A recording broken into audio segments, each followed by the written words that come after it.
These latest headlines from ABC15 are sponsored by Lerner and Rowe Injury Attorneys. One call, that's all. I'm Faye Fredericks with your top stories from ABC15 Arizona.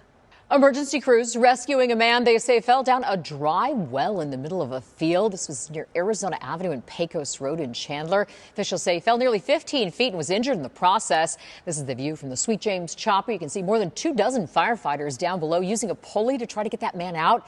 He was taken to the hospital. It's still unclear what caused the fall.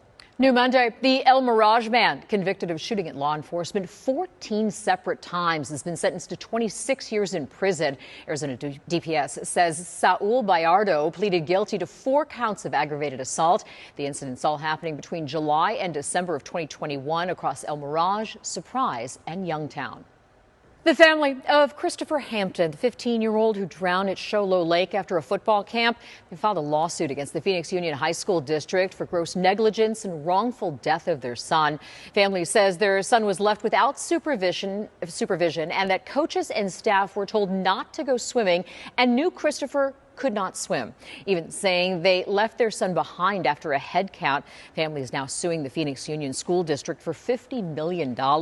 His death was ruled an accident last October, but the tragedy led to the departure of the football coach and athletic director and updated travel procedures for the school.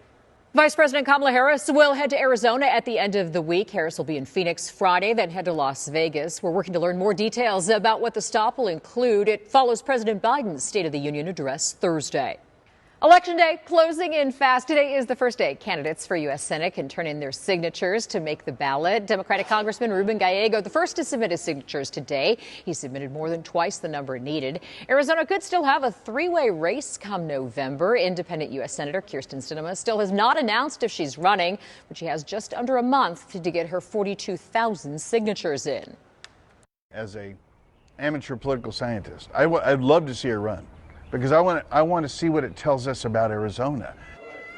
Yeah, the signature threshold is lower for Democrats and Republicans who have to go through primaries. ABC15 has reached out to both the Kari Lake and Mark Lamb campaigns. We'll update you once we hear back on their signature submissions. A bipartisan group of senators proposing new legislation to address the migrant crisis at the southern border and provide foreign aid to Ukraine and Israel. That bill faces an uncertain future. If approved, it would give billions in funding and give the federal government more power to significantly restrict illegal crossings. Bill would cost $118 billion and would include $60 billion in aid to Ukraine and $14 billion for Israel.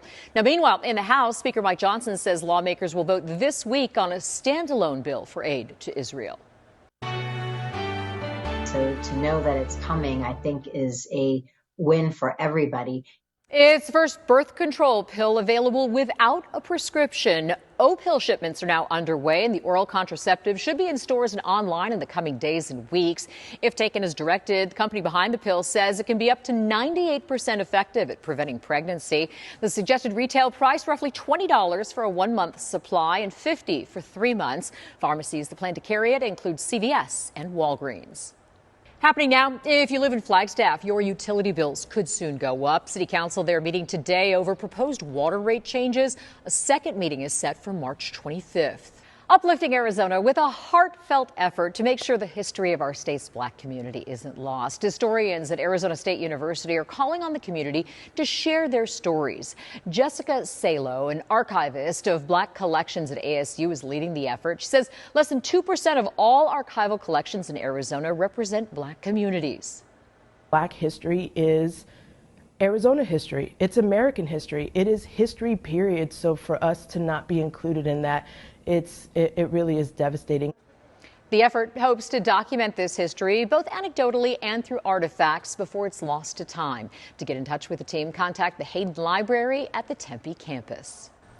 Tracking your forecast, I'm Chief Meteorologist Amber Sellens. Mostly sunny skies here in the valley tomorrow. Temperatures back in the 70s tomorrow afternoon. Overall, just looking like a great day here across the Phoenix metro. We will get a little bit warmer by Wednesday, and then the next storm system we're tracking will move in on Thursday. And that's going to bring chances for rain and snow back to our state. A chance of a few scattered showers here in the valley, anywhere from a trace to about 2/10 of an inch of rain, and the possibility of an inch or two of snow up in Flagstaff as this moves through.